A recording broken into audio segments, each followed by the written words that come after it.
네, 할렐루야, 반갑습니다. 오늘도 함께 예배하기 위해 현장으로 그리고 온라인으로 각자 자리에서 함께 하시는 모든 성도님들 환영하고 축복합니다. 잘 오셨습니다. 오늘도 함께 예배 드리실 텐데요, 함께 예배하는 모든 순간이 하나님을 경험하는 시간이 되길 소망합니다. 하나님이 주시는 은혜를 누리는 시간이 되길 소망합니다. 그렇게 우리에게 역사하실 주님을 기대하심으로 함께 찬양하시면서요 예배 올려드리겠습니다. 찬양하시겠습니다.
하나님은 영이시니 예배하는 자가 영과 진리로 예배할지니라.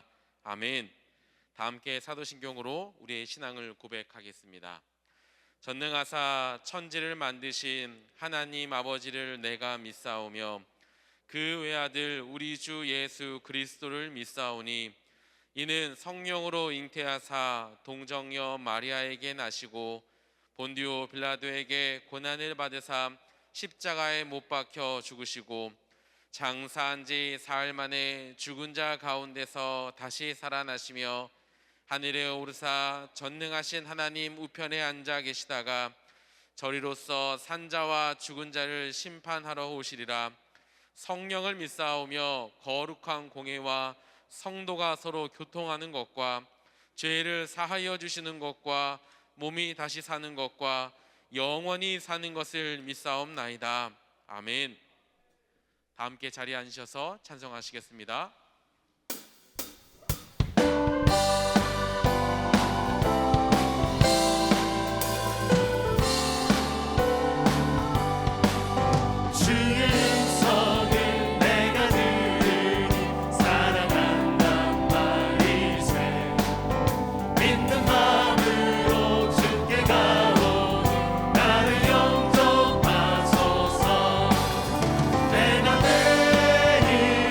십자가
박수 함께 올려드리며 나아갑시다.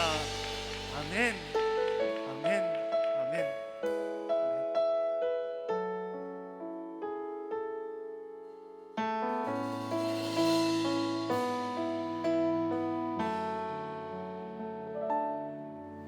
내가 누려왔던 모든 것들이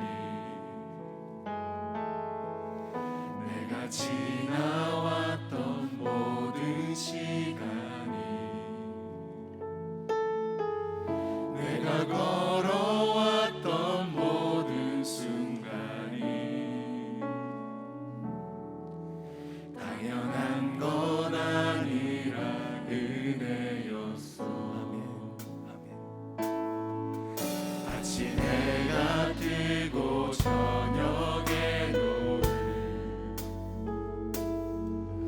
봄의 꽃향기와 가을의 열매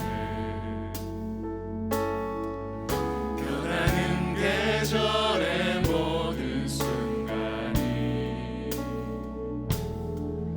당연한 건 아니라 은혜였어.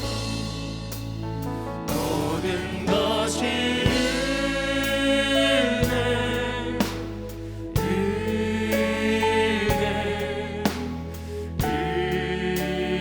은혜 한없는 은혜 내 삶에 당연한 것 하나도 없었던 것을 모든 것이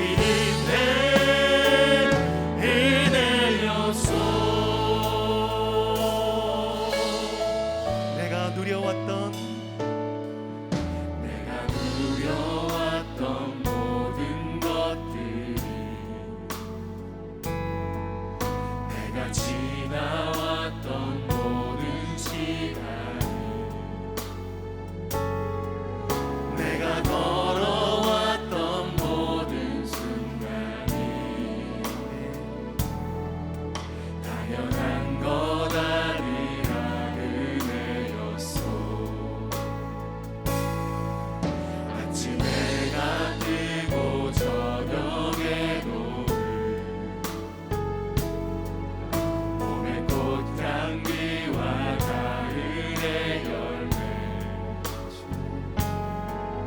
변하는 계절의 모든 순간이 당연한 것 아니라 그 은혜를 고백합니다. 모든 것이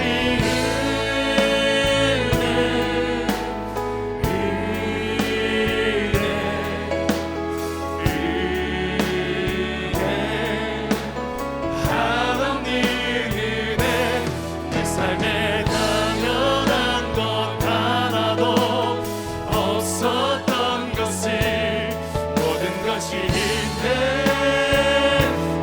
은혜였어. 모든 것이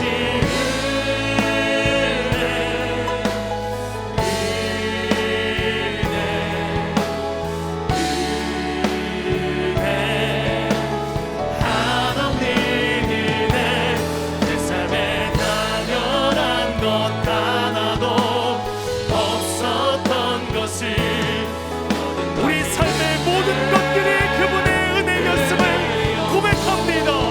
모든 것이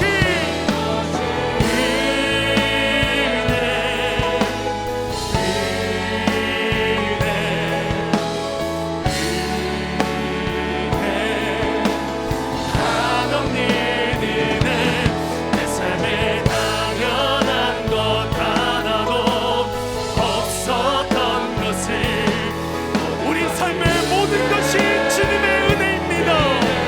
모든 것이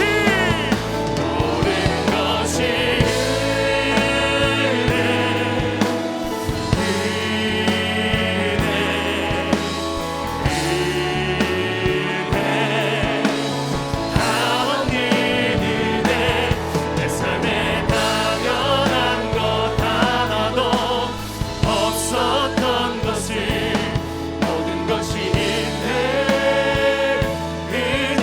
모든 것이 은혜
그런즉 누구든지 그리스도 안에 있으면 새로운 피조물이라.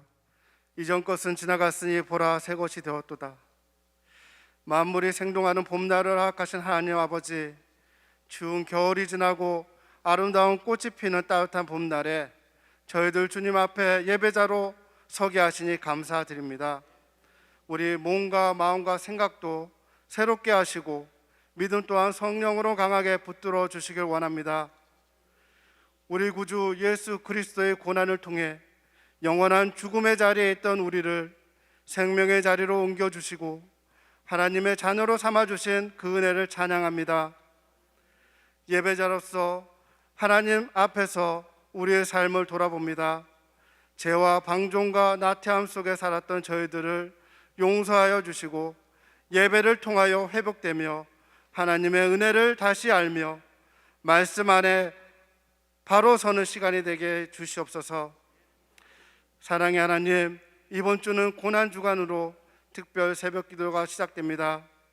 그리스도의 고난이 우리에게 은혜로 넘친 것 같이 우리의 위로도 그리스도로 말미암아 넘치길 간구합니다. 고통 속에서도 우리와 함께 하시는 하나님을 기억합니다. 홀로 어려움을 겪지 않도록 떠나지 아니하시는 하나님을 신뢰합니다. 그 사랑을 늘 감사히 여기며 살아가게 하옵소서. 전능하신 하나님, 코로나 오미크론에 감염된 수십만의 환자들과 가족들, 의료진의 생명과 건강을 지켜주시옵소서. 역경의 시간에 주님의 섭리와 사랑을 경험하게 하시고 하루속히 코로나가 진정되게 하셔서 감염병으로부터 더 자유로운 일상생활을 할 수 있도록 인도하여 주시옵소서. 동해안 산불로 피해를 입은 이재민들을 주님의 사랑으로 품어주시고 이재민들의 필요를 공급하시며 산불 피해가 조속히 복구될 수 있도록 은혜를 내려 주시옵소서. 전쟁으로 고통받고 있는 우크라이나를 긍휼히 여겨주시고 주님의 사랑 안에서 참된 평화가 임하도록 인도하여 주시옵소서. 이 시간 말씀을 전하시는 김성경 담임 목사님에게 영육간의 강건함을 주시고 성령님 함께 하셔서 그 입술을 통해 전해지는 말씀이 생명의 능력이 되게 하시옵고 낙심과 침체하여 힘을 잃은 성도들이 이 말씀을 들을 때에 새 힘과 능력을 얻는 복된 시간이 되길 원합니다. 열방에서 복음을 전하는 선교사님과 기쁨으로 찬양하는 DS 프레이즈와 예루살렘 찬양대와 교통봉사로, 교사로, 안내봉사로 예배를 섬기는 모든 주님의 자녀에게 넘치는 하나님의 은혜로 축복하여 주시길 원합니다. 예배의 시종을 주님께 의탁하였고 우리를 죄에서 구원하신 살아계신 예수님의 이름으로 기도합니다. 아멘.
아멘. 하나님께 영광의 박수 올려드리겠습니다. 오늘 우리에게 주시는 하나님의 말씀은 누가복음 3장 23절에서 38절까지의 말씀입니다. 누가복음 3장 23절에서 38절까지의 말씀입니다. 제가 가진 성경으로 신약 성경 94쪽에 있습니다.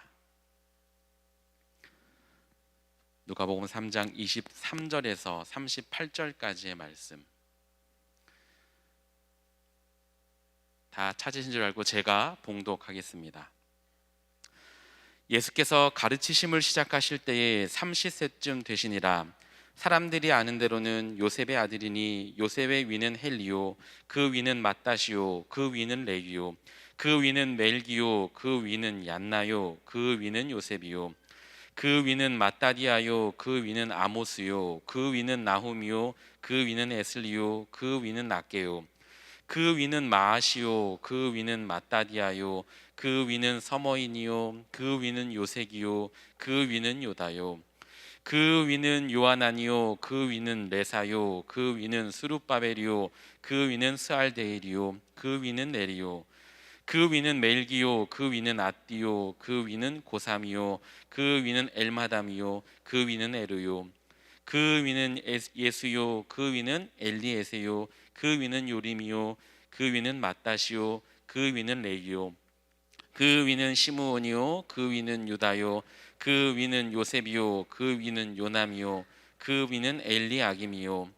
그 위는 멜레아요, 그 위는 맨나요, 그 위는 마따다요, 그 위는 나단이요, 그 위는 다윗이요, 그 위는 이세요, 그 위는 오벳이요, 그 위는 보아스요, 그 위는 살몬이요, 그 위는 나손이요, 그 위는 아미나답이요, 그 위는 아니요, 그 위는 헤스론이요, 그 위는 베레스요, 그 위는 유다요, 그 위는 야곱이요, 그 위는 이삭이요, 그 위는 아브라함이요, 그 위는 데라요, 그 위는 나홀이요, 그 위는 스룹이요, 그 위는 르우요, 그 위는 벨렉이요, 그 위는 헤보요, 그 위는 살라요, 그 위는 가이나니요, 그 위는 아박삭이요, 그 위는 셈이요, 그 위는 노아요, 그 위는 레멕이요, 그 위는 무드셀라요, 그 위는 에녹이요, 그 위는 야렛이요, 그 위는 마할랄렐이요, 그 위는 가이나니요, 그 위는 에노스요, 그 위는 셋이요, 그 위는 아담이요, 그 위는 하나님이시니라. 아멘. 이제 김성겸 담임 목사님 나오셔서 예수님의 족보라는 제목으로 말씀 전해 주시겠습니다.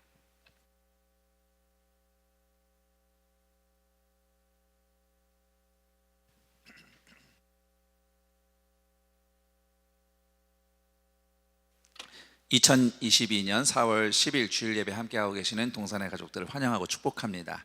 이곳 예배당은 물론이고 인터넷으로 온라인으로 연결되어 예배드리는 모든 분들에게 동일한 주님의 은혜와 사랑이 넘치는 예배, 오늘 주일 예배가 되기를 축복합니다.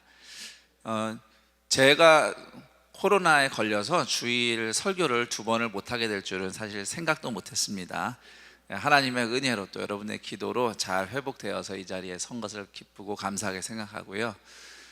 개인별로 이렇게 겪는 증상이 좀 다 다르더라고요. 또 연령대에 따라서 특히 이제 젊을수록 더 좀 증상이 심한데, 지금 이 시각에도 그 코로나로 인해서 지금 힘들고 어려운 시기를 겪고 있는 분들이 우리 주변에 많이 있습니다. 아무쪼록 이 힘든 때를 하나님의 은혜 가운데 보호하심으로 건강하게 이겨내기를 축복합니다. 제가 설교를 본격적으로 시작하기 전에 안내 말씀 하나 드리면, 이따 광고에도 나오고 주보에도 있지만, 우크라이나 전쟁 우리 난민들, 또 동해 산불 피해자들을 위한 구호 헌금에 여러분의 뜻과 마음을 모아 주시기를 부탁드립니다. 전쟁은 아직도 진행되고 있고, 또 동해 산불 같은 경우에 더 이상 우리가 뉴스로 듣진 않지만 사실 복구 또 일상의 회복, 거기까지 가려면 아직 갈 길이 멉니다. 많이 부족하고요. 우리의 관심과 또 도움이 필요한 실정입니다. 우크라이나 같은 경우에는 접경 지역에 우리 동산교회도 연결이 되어 있는, 또 한국교회에서 파송한 수많은 선교사님들을 통해서 우리가 그곳 주민들을 돕고 있고, 또한 동해 산불 피해자들도 그 지역에 있는 교회들하고 연결해서 우리가 도움을 드리고자 합니다. 이 일에 계속 여러분들이 기도하시고 기억하시고 또 힘과 마음을 모아서 후원해 주시기를 부탁드리겠습니다. 오늘 지난주에 나눠드리는 헌금 봉투에 구호 헌금을 하셔도 되고, 또 온라인으로 보내실 때는 여러분의 교적 번호에 구호라고 적어서 보내주시면 감사하겠습니다. 오늘 설교 제목이 예수님의 족보입니다. 그런데 사실 예수님이 하나님의 아들이신데 족보가 뭐가 필요하냐, 이렇게 질문할 수도 있습니다. 그럼에도 이제 예수님의 족보가 성경에 실려 있는데요, 지난 주일 말씀을 기억하신다면 예수님에 대해서 아주 중요한 사실을 우리가 지금 누가복음을 통해서 확인하고 있는데, 우선 하나는 그 예수님 세례 받으시는 장면에서 중요한 것은 예수님은 삼위일체 하나님의 영광이 나타나는 성자 하나님, 하나님의 아들이시다라는 사실하고요. 또 하나는 그 하나님이신 예수님이 인간으로 오셨다. 죄인을 위해서 인간 대표로서 속죄를 이루기 위해서 인간이 되신 하나님의 아들이시다. 이 두 가지가 예수님이 어떠한 분이신지에 대한 중요한 진리가 되겠습니다. 그래서 누가복음 3장의 예수님의 족보는 하나님의 아들로서는 족보가 필요하지 않아요. 그렇지만 인간으로 오신 예수님을 설명하기 위해서 누가가 족보를 누가복음에 기록한 것입니다. 그런데 이 누가복음에만 예수님의 족보가 있는 게 아니죠. 마태복음에도 있습니다. 그리고 마태복음의 예수님의 족보와 누가복음의 예수님의 족보는 사실 이렇게 비교를 해보면 앞부분은 좀 비슷하다가 이제 중후반부터 좀 뭐가 좀 많이 다릅니다. 왜 같은 족보인데 다르냐라는 질문이 있는데, 사실 성경이 이게 이렇다 명확하게 설명을 해주지 않아서 우리가 최대한 해석을 하는 수밖에 없습니다. 그래서 학자들이 여러 해석이 있는데 제가 다 말씀드릴 수는 없고, 대신 마태복음의 예수님 족보와 누가복음 예수님 족보 모두 다 예수님의 수양 아버지, 그러니까 수양 아버지죠. 예수님은 이제 성령의 은혜로 태어나신 거니까 수양 아버지인 요셉의 족보를 둘 다 싣고 있다. 그 가문을 소개하고 있다고 전제를 하고 마가복음과 누가복음의 족보의 차이를 이렇게 설명드릴 수 있어요. 우선 마태복음의 족보는 왕의 계보를 강조를 한 겁니다. 마태복음은 유대인들을 1차적으로 대상으로 하는 복음서이다 보니 유대인들의 관심사에 맞추어서 성경이 기록되어 있어요. 유대인들의 관심사는 예수님이 정말로 아브라함과 다윗 왕의 계보를 이은 그 왕위를 이어받은 메시아가 맞느냐, 이게 궁금한 거예요. 그래서 마태복음의 족보는 사람 다 기록하지도 않았어요. 이렇게 숫자 딱 몇 개 맞춰가지고 주로 왕들의 이름을 계보를 적었어요. 왕의 계보를 적고, 또 바벨론 포로 이후, 그러니까 왕이 더 이상 없던 시절에는 이제 학자들이 생각하기에는 종손을 적었을 것이다. 그러니까 앞에서는 왕들로 적고 그 다음엔 종손을 적었을 거다. 직계가 아니라.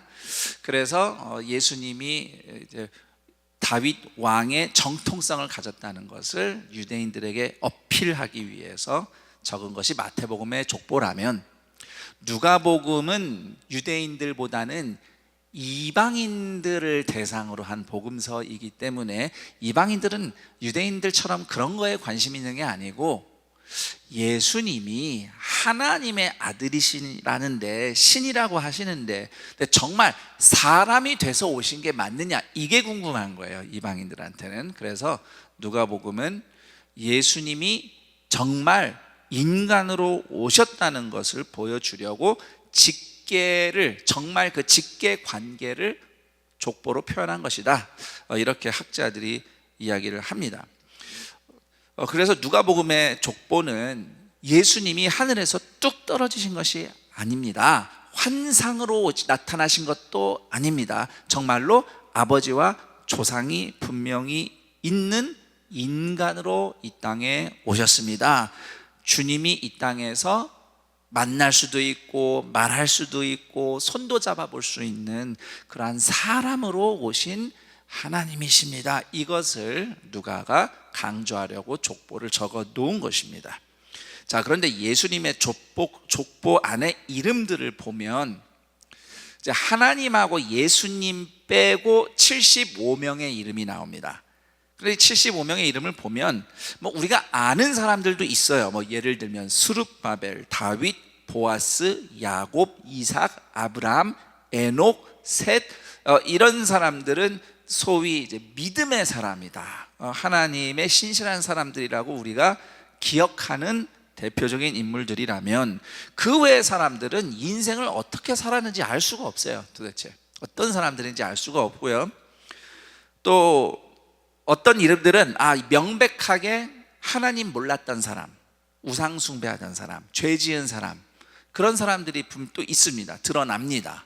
심지어 믿음의 사람들이라고 하는 분들도 하나님 앞에서 죄 지었던 그 사연이 있는 사람들이에요. 자, 우선 지금 누가복음의 족보는 거슬러 올라가다 보니까 조상이 맨 끝에 나오는데, 그 시조부터 한번 내려와 보죠. 아담은 죄와 타락의 시조입니다. 그렇죠? 아담에서부터 이 죄와 타락이 시작이 됐어요. 그리고 좀 더 내려가면 데라가 나와요. 아브라함의 아버지입니다. 이 사람은 우상 숭배하던 사람이었어요. 그리고 아브라함, 여러 가지 얘기거리가 있는데 대표적인 거 뭐죠? 나 살겠다고 아내를 아내가 아닌 척 해서 다른 남자가 데려가도 그냥 내버려 뒀던 전적이 있는 사람입니다. 그리고 야곱은 속이는 자, 사람, 형도 속이고 또 그렇게 속이는 일에 능통했던 사람이죠. 그리고 유다는요, 동생 요셉을 외국에 노예로 팔아넘길 때 앞장섰고, 또 나중에 보면 쾌락을 위해서 돈을 주고 성을 매수한 사람입니다. 베레스는 바로 그 유다와 며느리 사이에서 태어난 사람이에요. 이 참 어처구니 없는, 그야말로 막장 드라마 같은 사연을 통해서 태어난 부끄러운 이야기가 담겨 있는 사람이죠. 다윗은 물론 믿음의 사람이고 훌륭하지만 그 사람도 과오가 있죠. 부하 장수의 아내를 빼앗고 그 부하 장수를 계략을 써서 죽인 전적이 있습니다. 그 외의 이름들, 잘 살았는지 못 살았는지 전혀 알 수 없는 무명의 사람들, 어쩌면 중간에 하나님을 저버리고 엉뚱한 길로 나갔었을 사람들입니다. 결론적으로 예수님의 족보에 나오는 이름들은 그냥 죄인들의 명단이에요. 죄인들의 명단. 그런데 그 모든 이름들 끝에 예수님이 마침내 태어나심으로써 이 명단의 성격이 달라진 거죠. 예수님이 연약한 인간의 후손으로 오심으로써 그저 타락한 가문의 계보가 구원이 임한 가문의 계보로 변화가 된 겁니다. 예수님이 오셨기 때문이죠. 하나님의 아들이 인간이 되어서 이 땅에 오신 것, 즉 성자 하나님이 사람이 되신 성육신은 어떤 죄인, 어떤 연약한 인생이라도 예수님을 통해 거듭날 수 있다는 것을 보여주고 있습니다. 죄와 욕심, 좌절, 상처, 분노의 다스림을 받기 쉬운 인생이 예수님을 믿고 변화받으면 죄와 분노와 좌절과 상처와 미움으로부터 해방됩니다. 해방되고 예수님의 사랑과 생명의 다스림을 받는 사람, 비록 이 땅에서 살지만 위로 하나님과 연결된 인생을 새롭게 살게 되는 것입니다. 지금 예배를 함께 드리고 계시는 우리 동산의 가족 여러분, 여러분은 또 어떤 죄, 어떤 인생의 고통, 연약함, 어떤 환경과 또는 계속 나를 억누르는 과거로 인해서 삶이 짓눌림 당하고 있다고 생각하십니까? 무엇이 또 여러분을 요즘 억누르고 있습니까? 새로운 문제가 늘 인생에 있기도 하지만 어떤 것들은 계속 반복되는 짐이기도 합니다. 과연 나는 거기서 벗어날 수 있을까? 내가 좀 그런 거에 눌리지 않고 살 수 있을까? 이런 것이 의심이 되고 믿어지지 않는 분들에게 말씀드립니다. 예수님이 함께 하시면 다르게 살 수 있어요. 맨날 똑같이 그렇게 살지 않을 수 있습니다. 예수님이 계시면 다르게 살 수 있어요.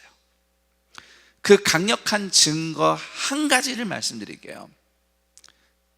여러분이 동산교회의 가족이라는 사실만으로 예수님이 인생에 찾아오시면 죄와 연약함과 고통과 과거를 이겨낼 자유가 있다는 증거가 됩니다. 왜냐하면요, 우리가 신앙생활하고 있는 이 동산교회가 바로 그 예수님을 만나서 변화된 인생을 살기 시작한 김인중 원로 목사님을 통해서 세워졌기 때문이에요.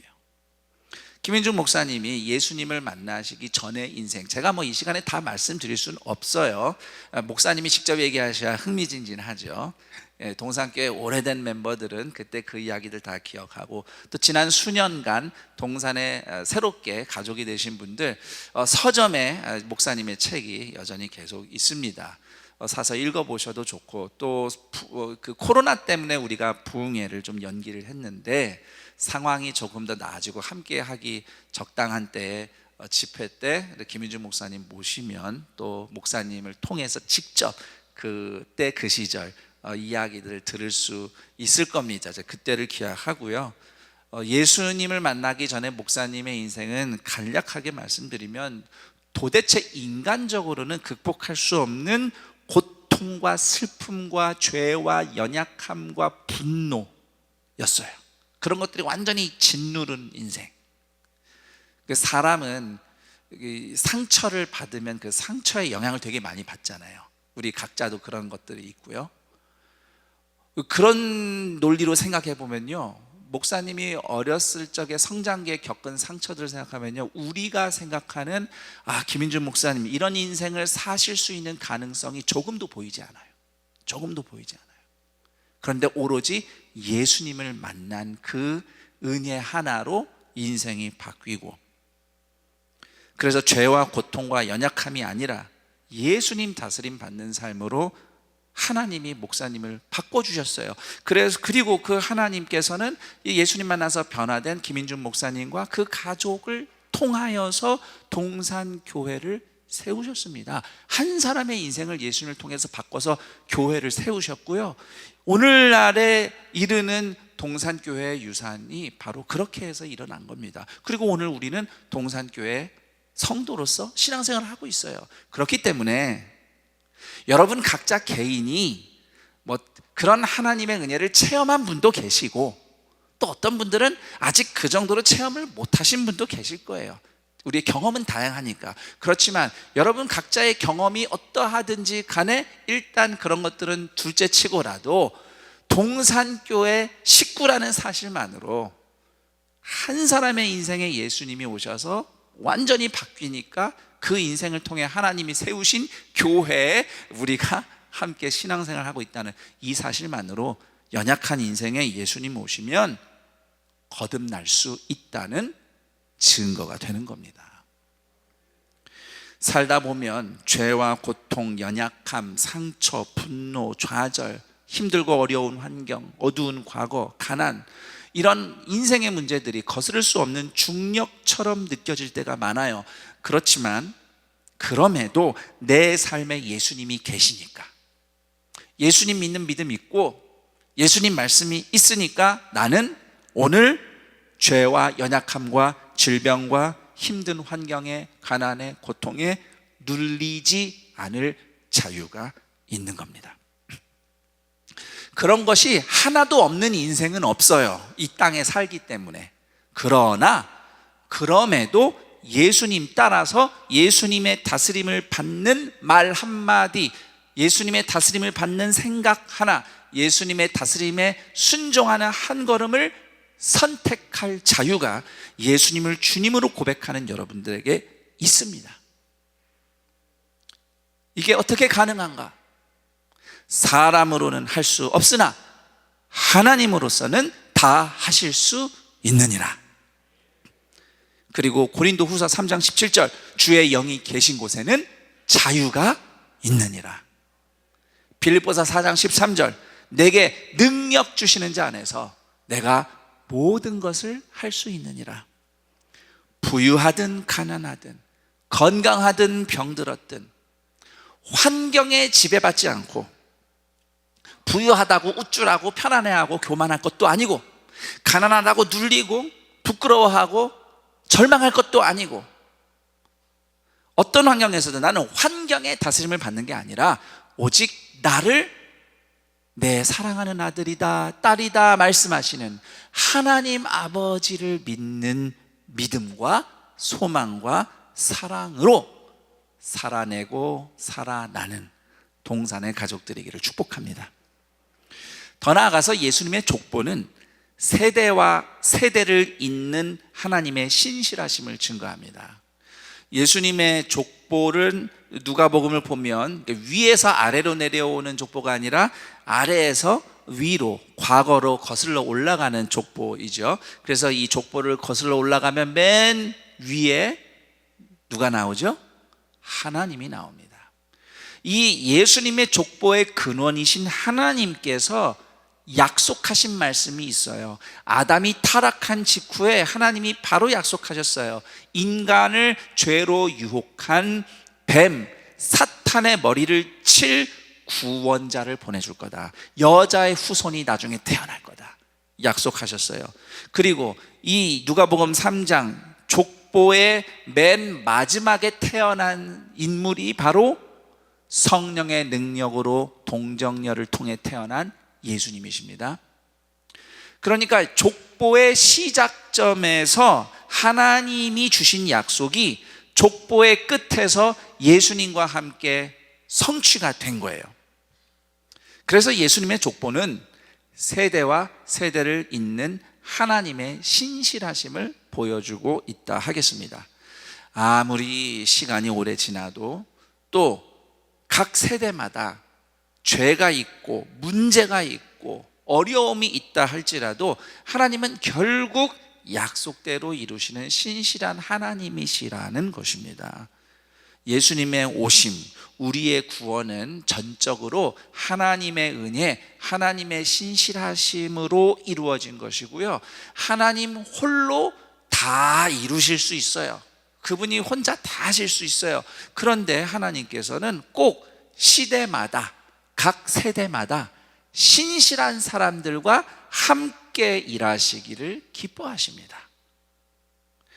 예수님 족보 속의 인물들 중 대부분은 우리가 잘 알 수는 없어요. 과연 그 사람이 믿음을 지킨 사람인지 안 지킨 사람인지 알 수 없습니다. 중간에 믿음이 끊어졌던 사람들도 분명히 보이죠. 아브라함의 아버지 데라 같은 경우에는 우상을 숭배했던 사람이라고 성경에 분명히 나와 있어요. 그렇지만 그 계보의 끝에 결국 예수님이 태어나셨다는 사실은 그래도 하나님이 매 세대마다 신실하셨고 또 매 세대마다 누군가는 하나님을 믿는 신실함으로 살아갔다는 것을 의미합니다. 이제 오늘 우리를 생각해 봐야 되는데요.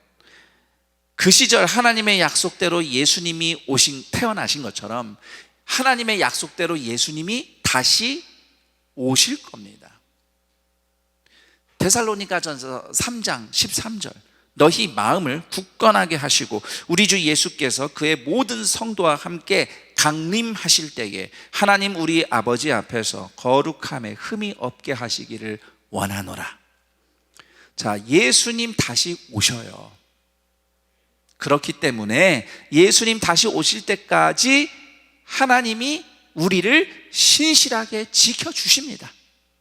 그 하나님의 신실하심을 믿는다면 우리가 또 하나님과 동행하는 신실한 성도로 살아갈 사명이 있는 겁니다. 어떤 삶이 하나님의 신실하심을 믿는 신실한 성도의 삶일까요? 저는 그 힌트를 오늘 누가복음 3장 예수님의 족보에서 발견합니다.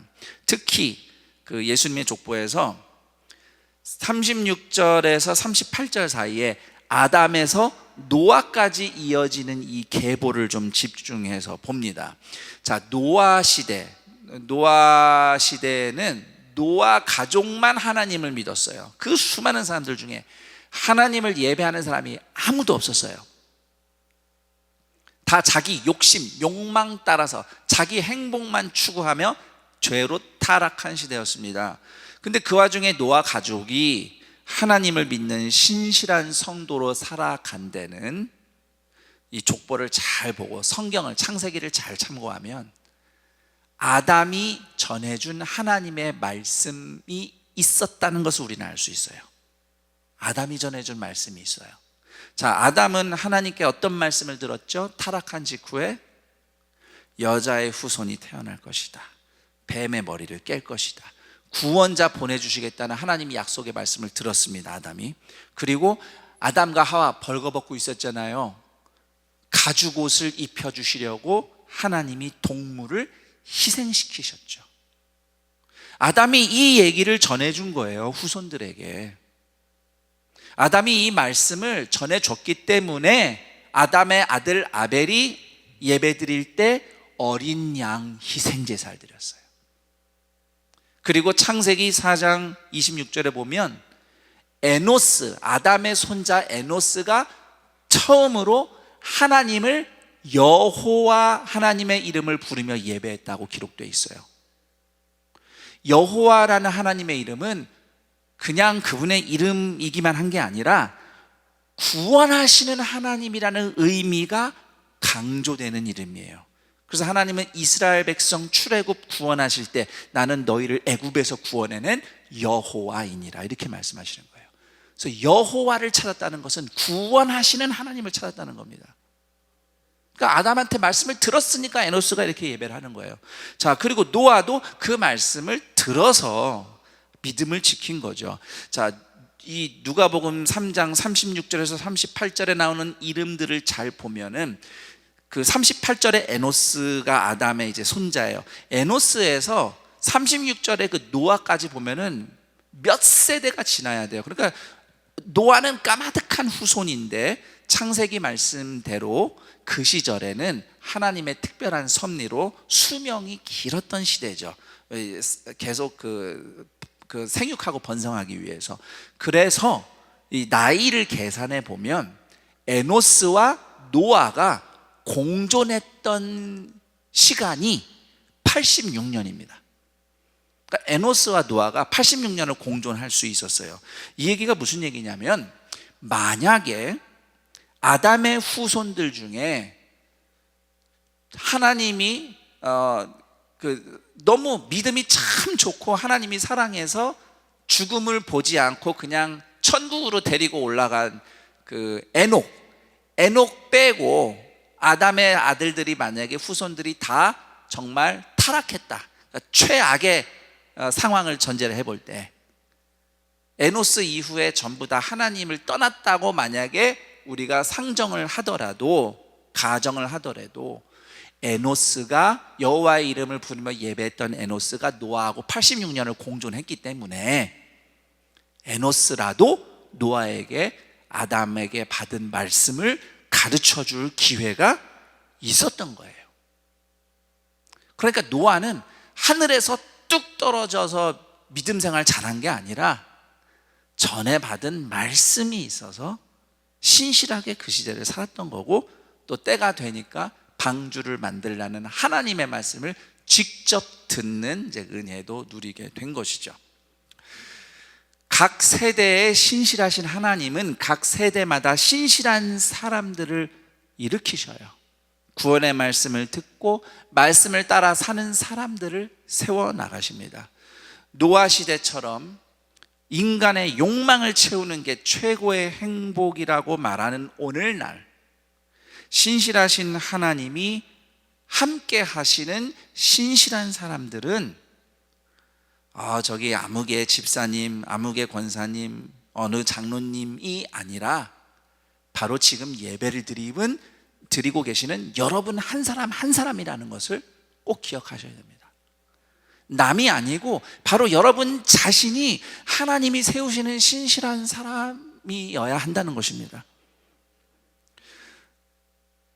우리의 인생 이야기가 하나님이 신실하신다는 것을 보여주는 인생이 되어야 돼요.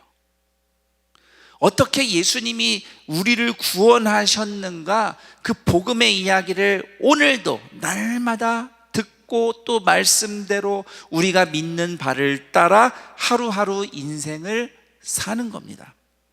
죄와 욕망과 분노와 좌절, 상처의 다스림을, 그 힘을 거부하고 예수님을 따라서 새롭게 고쳐서 생각하고, 새롭게 고쳐서 선택하고, 새롭게 고쳐서 말하고, 새롭게 고쳐서 행동할 자유가 여러분들에게는 있는 겁니다. 나의 끝없는 욕망과 탐욕을 바벨탑처럼 쌓아 올리는 인생, 또는 그 바벨탑 쌓는 일에 노예처럼 끌려다니는 인생이 아니라 노아처럼 생명을 살리는 방주와 같은 인생을 이루어가는 동산의 가족들이 되기를 축복합니다. 무엇보다 나를 넘어서서, 우리 세대를 넘어서서 우리의 자녀 세대, 또 다음 세대 역시 신실하신 예수님의 다시 오심을 준비하는 신실한 성도가 되도록 오늘 우리가 배운 말씀, 하나님의 말씀을 자녀들에게, 후배들에게 전수하고, 말씀만 전수하는 게 아니라 그 말씀을 따라 순종하는 삶, 하나님이 가르쳐 주신 가치를 기준으로, 말씀을 기준으로 선택하고 말하고 살아가는 그 삶을 전수하는 사람들이 되기를 축복합니다. 그렇게 세대와 세대를 잇는 하나님의 신실하심을 믿고 신실하게 살아가는 동산의 가족들이기를 축복합니다. 말씀을 마치면서 코로나 시대를 통과하는 우리 자신을 돌아보는 몇 가지 질문을 드리고 싶어요. 코로나 시대에도, 이 고통스러운 시대에도 하나님은 신실하셨음을 믿습니까? 그렇다면 그 신실하신 하나님은 이 시대에 어떻게 우리를 돌보셨다고 고백하시겠습니까? 코로나 시대에 우리는 어떻게 신실한 성도로 살아갔다고 고백할 수 있습니까? 코로나 시대를 성경 속 광야라고 비유를 한다면, 나는 이 광야에서 연단을 받으면서 광야를 지나가는 것 같습니까? 아니면 광야에서 길을 잃고 헤매는 것 같습니까? 코로나 시대에 우리의 자녀들은 우리를 통해, 부모를 통해서 하나님의 말씀을 듣고 하나님의 말씀에 순종하는 삶을 배웠다고 우리는 말할 수 있겠습니까? 혹시 예수님으로부터 멀어진 자녀들 위해서 오늘도 안타까운 마음으로 기도하고 계십니까?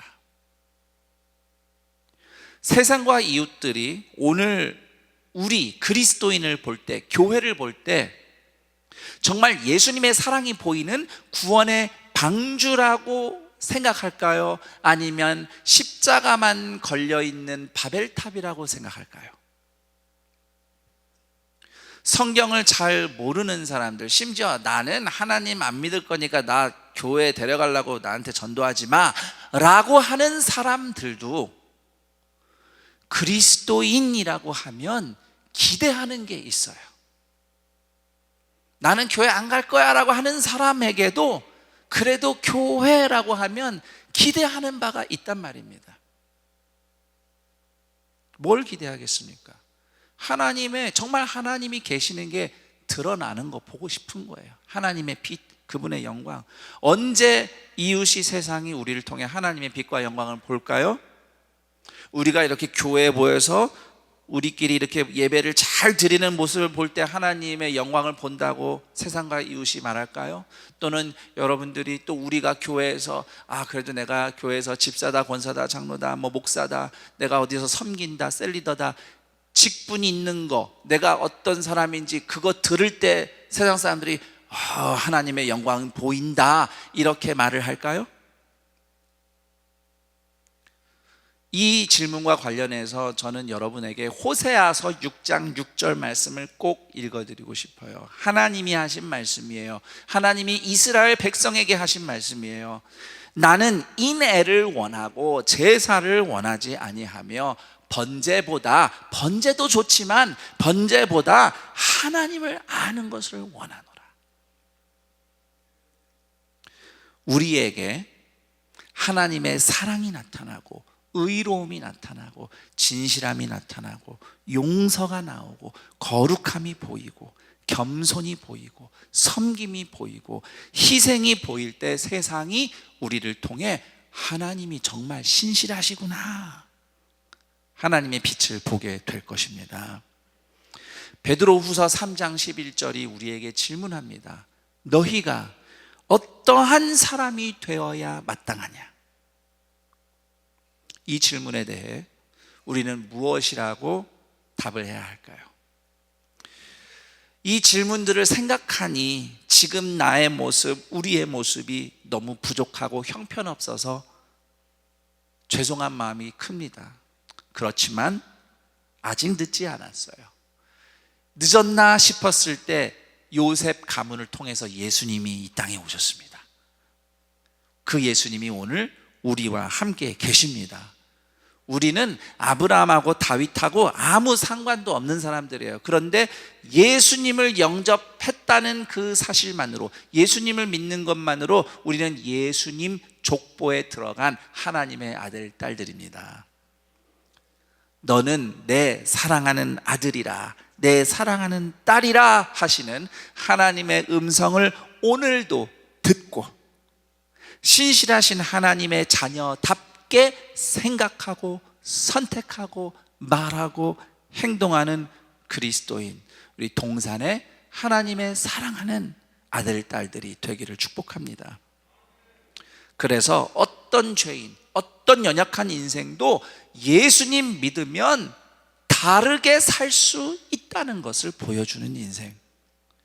오늘 우리 세대에도 하나님은 여전히 신실하심을 믿고 하나님 말씀대로 믿는 바를 따라서 하루하루 신실하게 살아가는 동산의 가족들, 하나님의 존귀한 자녀들로 이번 한 주간도 승리하시기를 우리 주 예수 그리스도의 이름으로 축원합니다.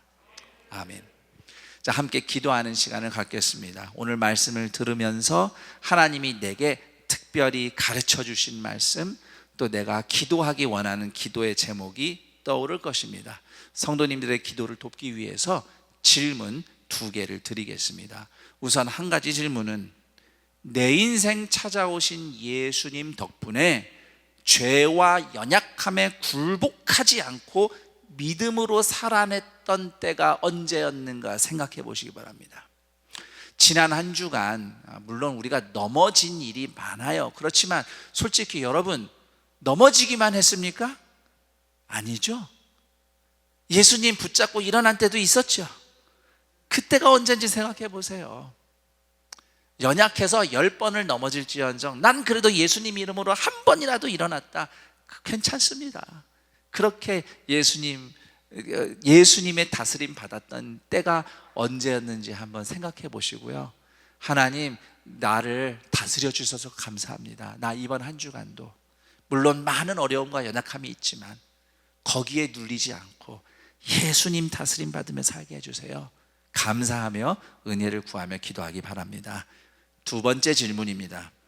예수님의 신실하심을 믿고 예수님께 신실하도록 생각하고 말하고 행동하기로 결단할 것이 무엇인가? 하나님만 신실하신 게 아니라 이제 나도 신실하게 살아야 되니까, 내가 하나님께 신실하다고 한다면 내가 무엇을 말할까? 어떻게 행동해야 될까? 내 마음에 회개하고 결단할 일이 있으면 이 시간 기도하며 내가 순종하겠노라고 결단하시기 바랍니다. 오늘 들은 말씀, 또 이 기도 질문들을 생각하며 하나님이 은혜 주시는 대로 함께 기도하겠습니다. 하나님 아버지, 감사합니다. 예수님의 십자가를 통해서 하나님의 아들, 딸이 되었습니다. 우리는 다윗하고 아브라함하고 아무 상관이 없는 사람들이에요. 그런데 그냥 예수님을 믿는 믿음으로 예수님의 족보에 우리가 들어갔습니다. 하나님이 우리 한 사람 한 사람을 너는 내 사랑하는 아들이다, 너는 내 사랑하는 딸이다 말씀하십니다.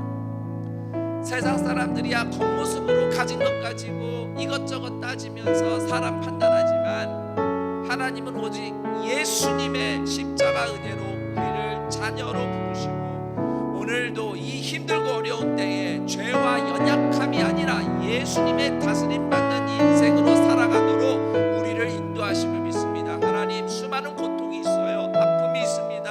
연약함이 있고요. 죄와 분노와 미움이 있습니다. 그러나 우리는 이 시간 고백합니다. 예수님은 내 삶에 오셨어요. 나는 죄의 노예가 아닙니다. 나는 고난과 어려움과 환경의 노예가 아닙니다. 때때로 눌릴 때는 있지만 그것들이 내 삶에 없지는 않지만, 그러나 나는 그것들의 다스림을 받지 않고 예수님이 다스리시는 인생을 살 자유가 있습니다. 나는 예수님의 이름으로 다르게 살 수 있습니다. 이 시간 그 믿음을 고백하는 모든 하나님의 자녀들이 정말 그 믿음대로 살아낼 수 있도록 은혜 베풀어 주옵소서. 하나님은 신실하십니다. 그러므로 신실한 사람으로 살아가길 원합니다. 결단하는 주님의 자녀들이 이번 한 주간 하나님이 가르쳐주신 말씀을 붙잡고 말씀을 따라 살아가며 그 말씀대로 또 순종하는 삶을 자녀들과 함께 나누다 자녀들을 위해 기도하며 축복하며, 당장은 힘들고 어렵지만 예수님 다시 오심을 믿고 신실하게 살아내고 살아나는 동산의 가족들, 하나님의 자녀들 되게 하시고, 그들을 통해서 우리 동산의 가족들을 통해서 예수님이 오시면 다르게 살 수 있다, 예수님을 믿는 인생은 다르게 살 수 있다, 거듭날 수 있다는 믿음이 나타나게 하여 주옵소서.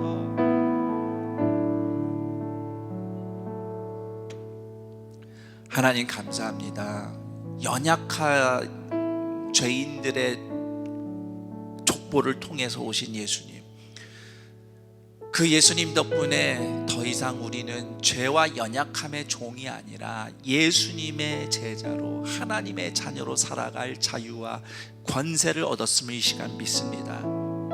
이 땅을 살면서 힘든 일이 없을 수가 없고 넘어지는 일이 없을 수가 없으나 예수님이 이미 우리 가운데 계시기 때문에 우리는 다시 일어날 자유가 있고, 죄와 연약함이나 환경이나 과거나 뭐든지 그동안 우리를 눌렀던 것들 밀어내고 예수님 말씀 듣고 예수님을 따라서 순종할 자유가 있다는 것을 이 시간 믿음으로 선언하오니, 주님의 자녀들, 동산의 가족들 한 사람 한 사람 그 삶의 현장에서 예수님이 계시는 인생, 예수님이 다스리시는 인생, 똑같이 눌린 인생이 아니라 다르게 살 수 있는 믿음의 길로 인도하여 주옵소서. 혼자는 힘들지만 믿는 사람들이 붙잡아주면 함께 할 수 있습니다. 우리 예수님을 믿는 공동체가, 셀이, 가족이, 믿음의 교우들이, 예수님의 이름으로 두세 사람 모인 사람들이 서로를 격려하며 기도할 때에 하나님의 신실한 자녀들답게 살아내고 살아날 줄 믿사오니, 이 암울하고 힘든 시대에도 하나님은 신실하시며 구원하시며 인생을 바꾼다는 그 복음이 오늘 주님을 붙잡고 살아가는 동산의 사람들을 통해 나타나게 하여 주옵소서. 이 믿음의 결단으로 주님께 감사하며 예물을 드리는 손길들 있습니다. 11조 감사헌금, 구제헌금, 장학헌금, 또 우크라이나 전쟁 동해 산불 구호 헌금으로 다양한 감사 예물로 주님께 올려드리오니, 드린 손길 하나님이 오늘도 붙잡아 채워 인도하고 보살펴 주시고, 예물 쓰이는 곳마다 하나님의 자비와 사랑과 구원의 역사가 나타나게 하옵소서. 우리 주 예수 그리스도의 이름으로 기도드립니다. 아멘.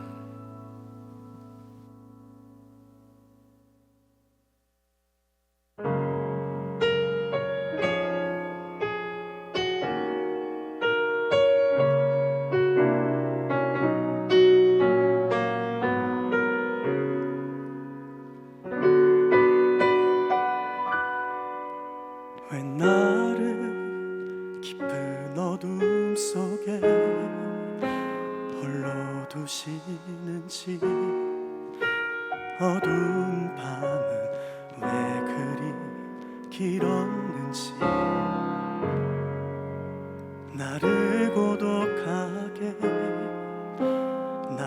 나른해지게 세상 어디도 기댈 곳이 없게 하셨네.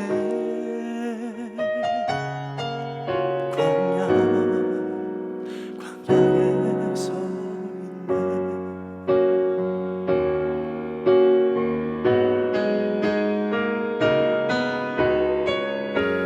주님만 내 도움이 되시고, 주님만 내 빛이 되시니, 주님만 내 친구 되시는 광야.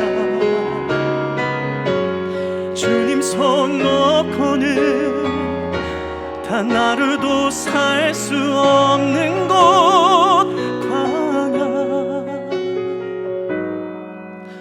광야에 서 있네.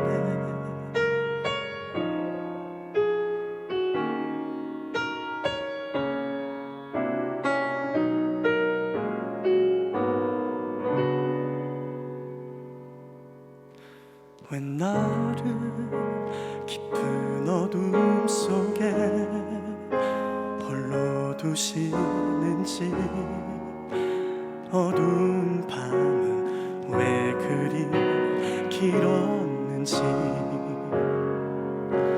나를 고독하게 나른해지게 세상 어디도 기댈 곳이 없게 하셨네.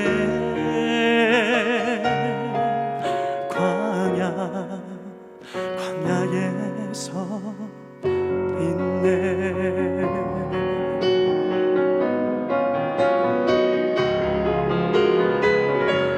주님만 내 도움이 되시고, 주님만 내 빛이 되시는, 주님만 내 친구 되시는 광야. 주님 손 놓고는 단 하루도 살 수 없는 곳, 광야.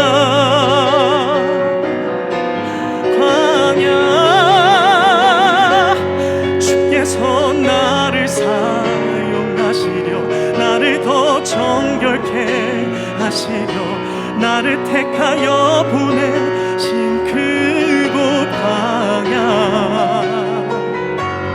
성령이 내 영을 다시 태어나게 하는 곳, 광야.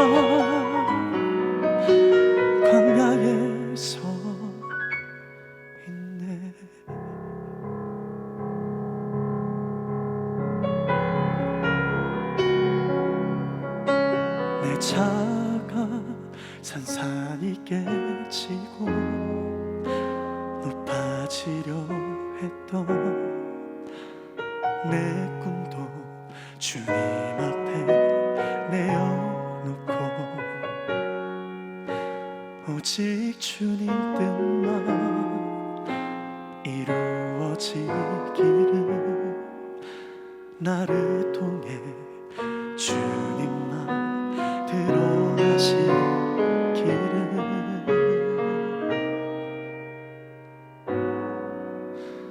광야를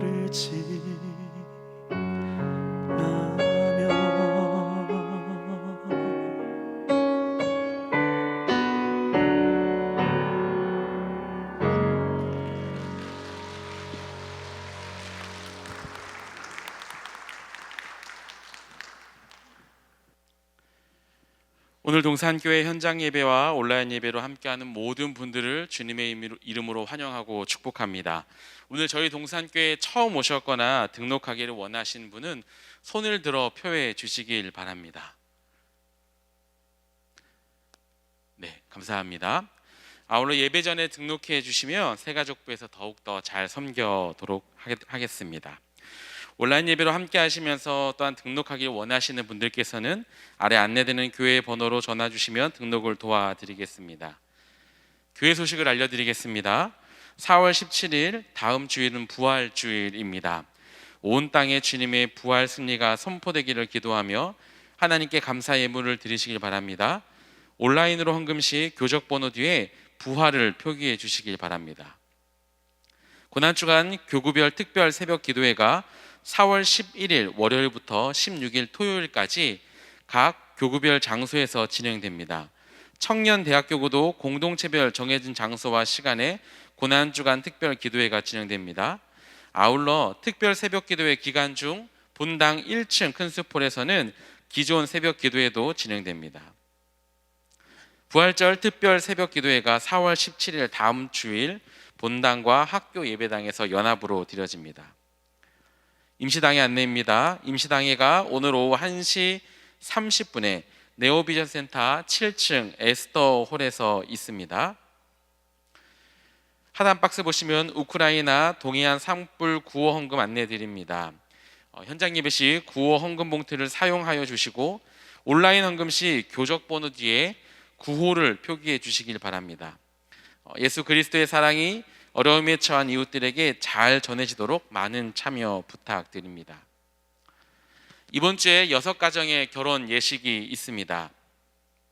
6교구 백덕기 집사님, 이영옥 집사님 가정, 11교구 김도영 집사님 가정, 15교구 최성훈 안수 집사님, 이주은 집사님 가정, 20교구 박종호 안수 집사님, 여민순 권사님 가정, 24교구 김성종 집사님, 김은미 권사님 가정, 25교구 정구승 집사님, 이경남 권사님 가정의 결혼 예식이 4월 16일 토요일에 있습니다. 성도님들의 많은 축하 부탁드립니다.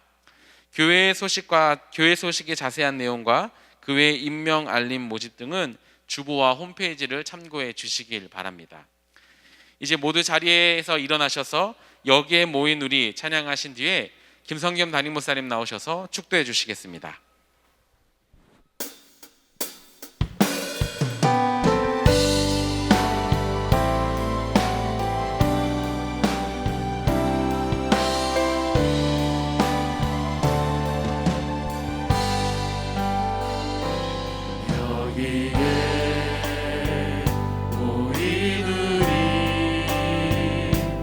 주의 은총 받은 자여라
우리 주 예수 그리스도의 은혜와 하나님 아버지의 그 크신 사랑하심과 성령 하나님의 교통, 감화, 충만, 인도하심이 연약한 인생에 찾아오셔서 새로운 삶을, 영원한 삶을 살게 하신 예수님의 사랑, 그리고 세대와 세대를 잇는 하나님의 신실하심을 증거하는 인생을 살아가기를 결단하는 동산의 모든 가족들, 하나님이 사랑하시는 아들, 딸 된 인생들의 앞날과 그 모든 삶의 현장 위에, 그리고 이 복된 날 동산의 가족이 되신 김명호 교우님의 인생 위에 영원토록 함께 있을지어다. 아멘.